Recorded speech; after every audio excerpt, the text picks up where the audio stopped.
A little over a week ago I kissed the top of our 7.5 weeks old baby's head.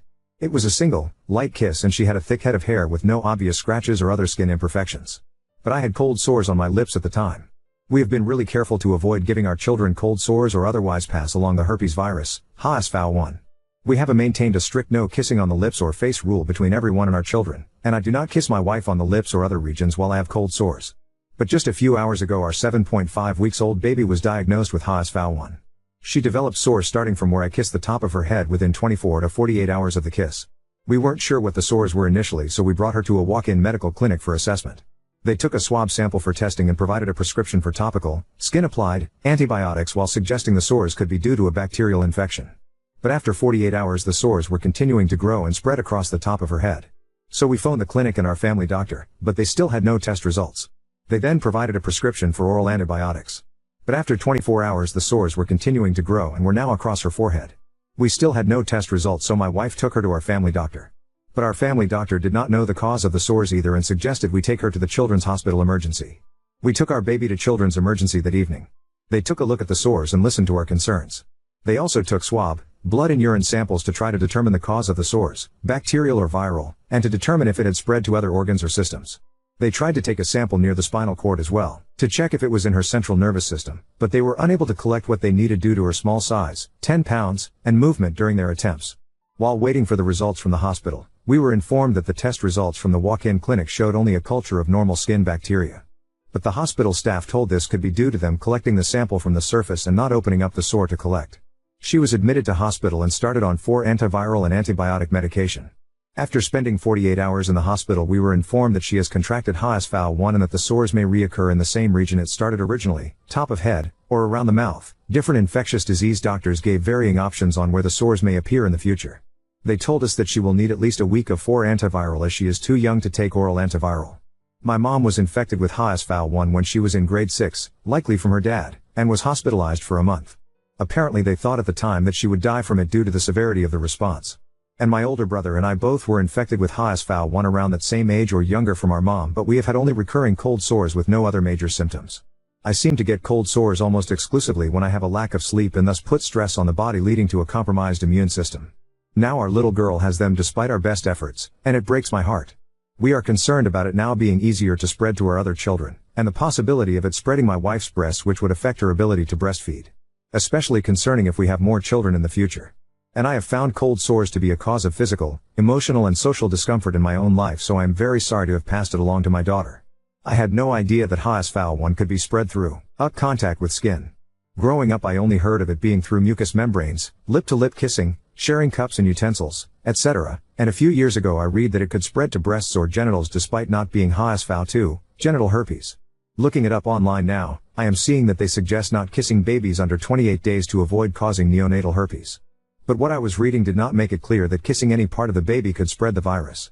The doctor stated it is possible to spread through kissing the top of her head, but prior to diagnosis said he would be surprised if it was HSV-1 because she was not under 28 days, she was 6.5 weeks at time of kiss. She was full term, healthy weight with no complications during pregnancy or postpartum. According to the info I found online, herpes on an infant or child can have life-changing consequences aside from the sores, such as blindness and brain damage, and can often be fatal. Apparently the majority of the general population likely has herpes, but a lot of people are asymptomatic, i.e. have never had any cold sores. And herpes can be spread within the body or to others whether or not there are sores present at the time, although it makes it more likely to spread to others if there are sores. My wife informed of a case. There is at least one article online from 2008 regarding it, where herpes had spread to an infant and they were hospitalized. But a week after the infant's sores were no longer present, the baby died due to the virus spreading within the body. So I am sitting here in the hospital full of regret over that single kiss, and hoping that she is able to make a full recovery. But I am glad that she did develop visible sores and that I suggested along the way that the sores could be due to herpes, because they were able to diagnose and treat the virus relatively early, which may have prevented it from spreading to other regions of the body. I am also glad that our baby was healthy on seemingly all account prior to this incident, because it would likely affect her worse had there been other compromising factors. And I am hopeful that effective and safe therapeutic and preventative vaccines for the virus will be developed in the near future.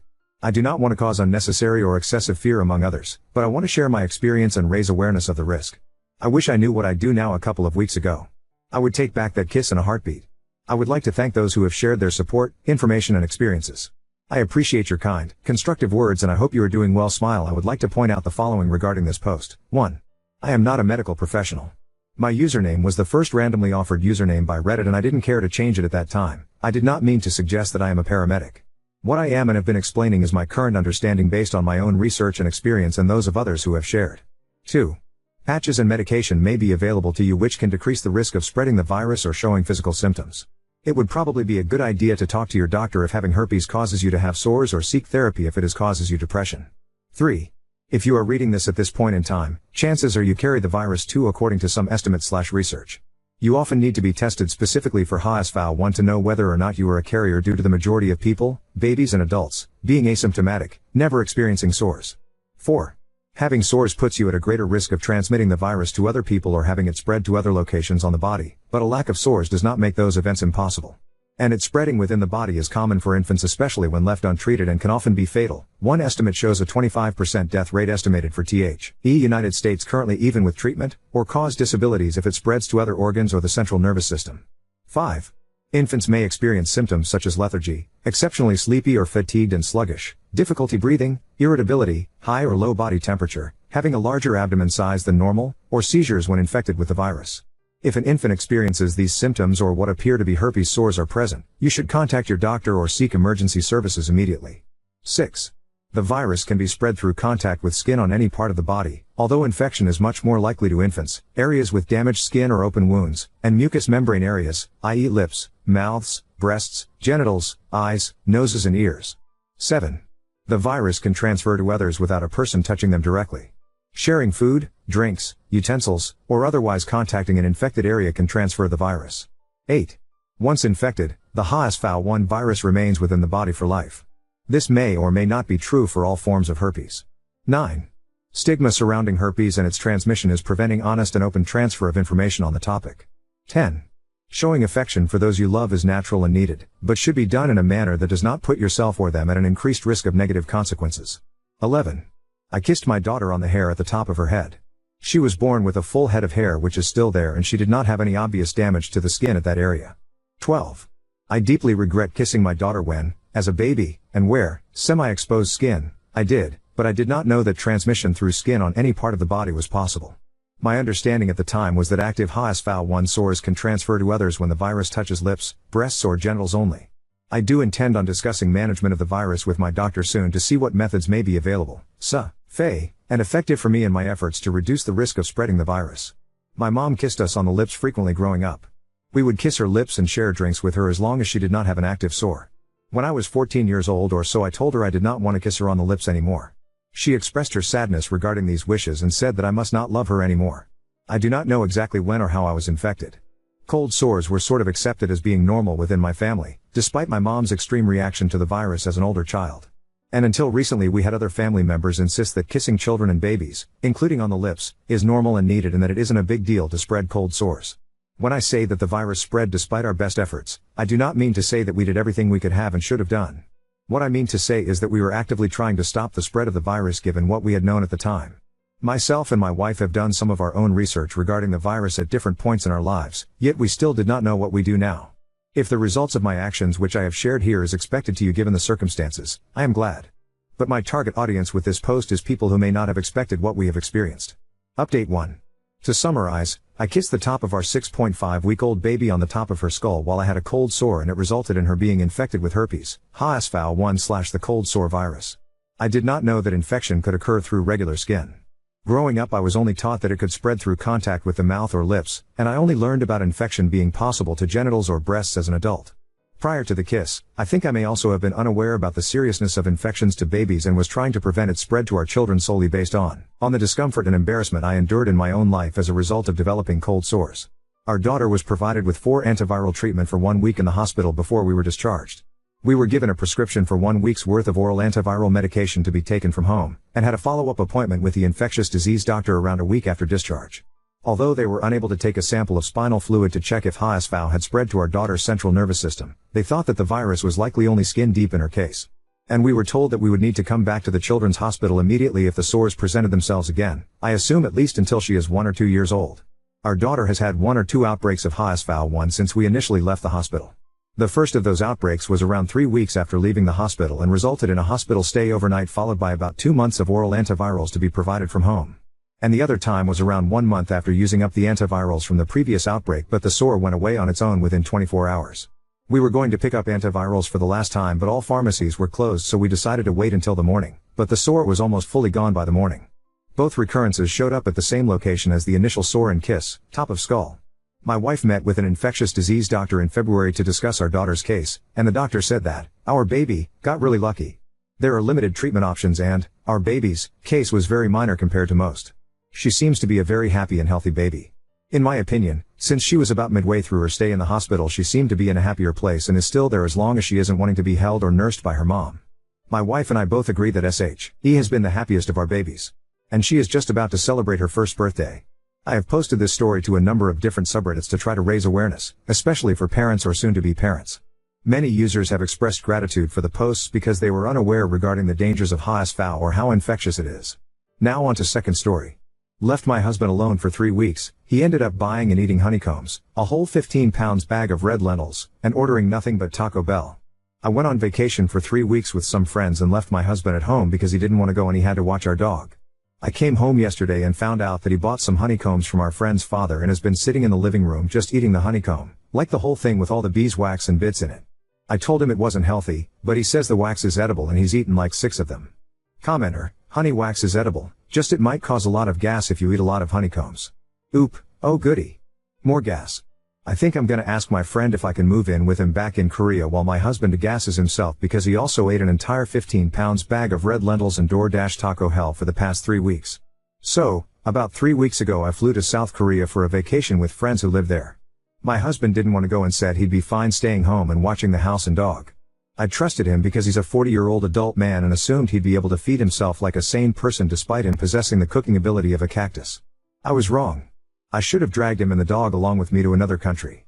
What my husband decided to do during his 3 weeks without me was absurd. I would have been happier if he'd cheated on me instead.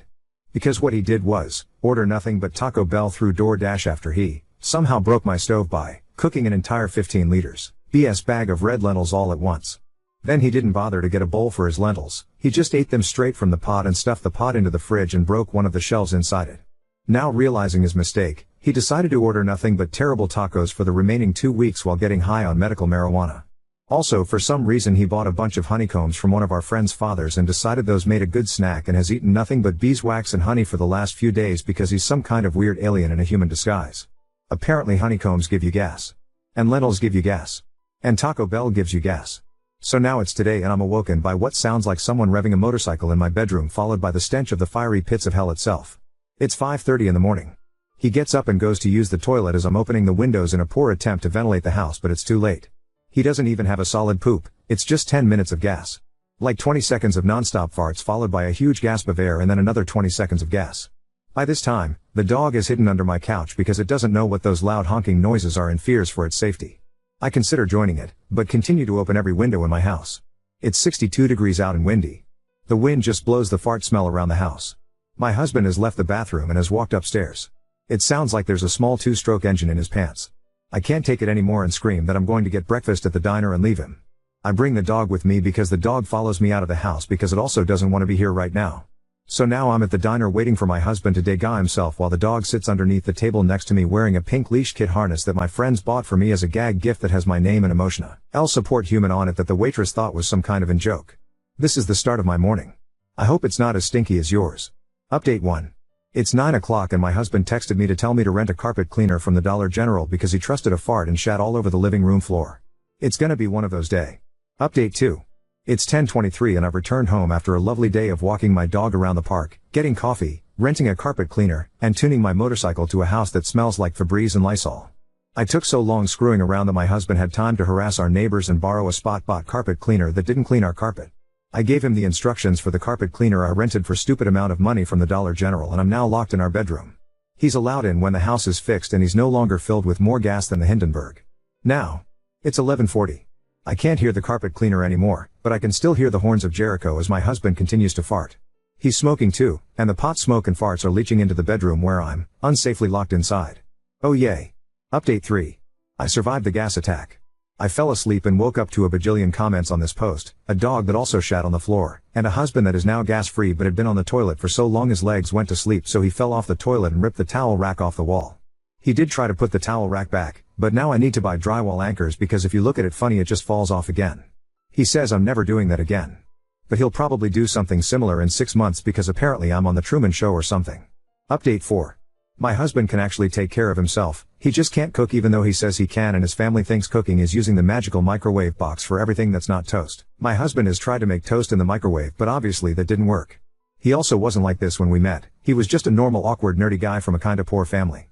He did take out the trash, do the laundry, feed the dog his special dog food because my dog is diabetic, mow the lawn and buy some groceries.